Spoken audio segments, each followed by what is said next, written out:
Hello guys, we're going to be looking at this really nice device, the Windows tablet P100, available from tectonicbay.com.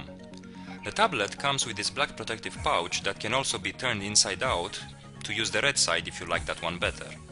The device itself has a 10-inch screen that is symmetrical with a border, which is a really nice design touch. On the right side we have the Windows key, and at the top we have the webcam. In the corner, lights for on-off, mains power and wireless connection. On the right edge we have one USB port, then one custom port, and this is not HDMI, we're going to talk about this later. In the corner we have the DC power connector. Moving along, on the top side we have volume control buttons, a second Windows key, micro SD card slot, and at the other end we have the on-off button and the microphone. We also have an extra slot on this case, which is actually not used for this model, so let's just ignore it. On this edge we have a second USB port, a standard headphones jack, and an on-off switch for the wireless connection.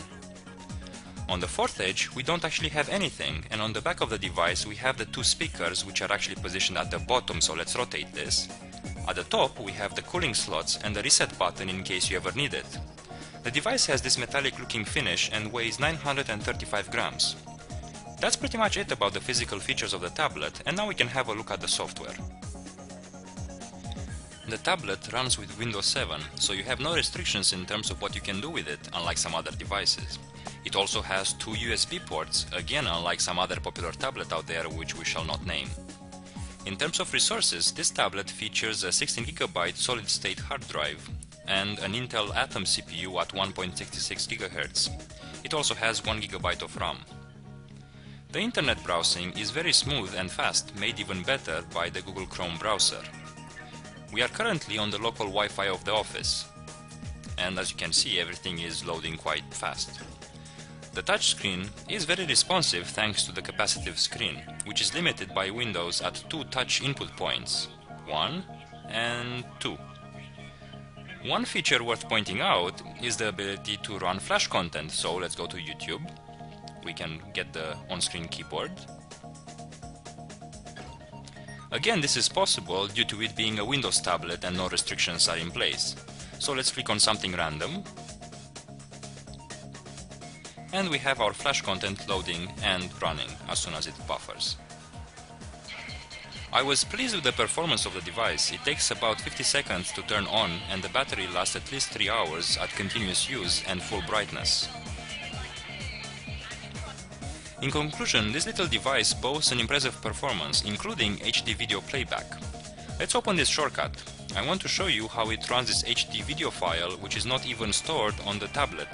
The file is on another PC in our network, and the tablet is opening it via Wi-Fi.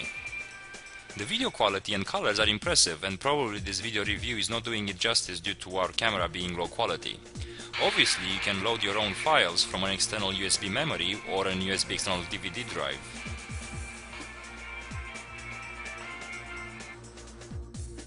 Moving on to the last part of our presentation, I want to talk about the adapter which is included with the tablet. This little box contains an RJ45 network port on one side and a VGA connector on the other side.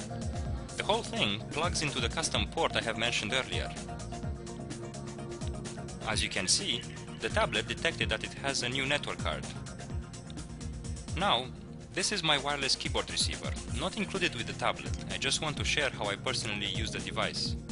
You might want to choose a smaller keyboard than mine, especially if you plan to use it while traveling, on a train for example, and you don't want to pull out a keyboard which is bigger than the actual screen.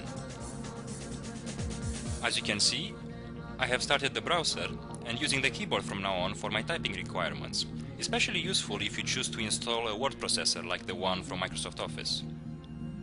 Let's load the Yahoo page and leave it on the side for a second. What I want to show you now is the VGA cable from my desktop monitor. This we can plug into the adapter, like so. Notice how the tablet turns off its screen and the monitor is now taking over. This particular monitor is running at a resolution of 1680 by 1050 that the tablet can handle without any problem.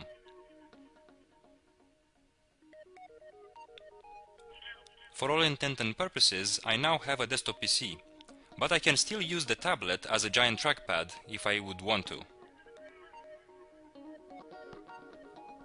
When I'm going out of the office, I just unplug everything, and now I'm mobile again.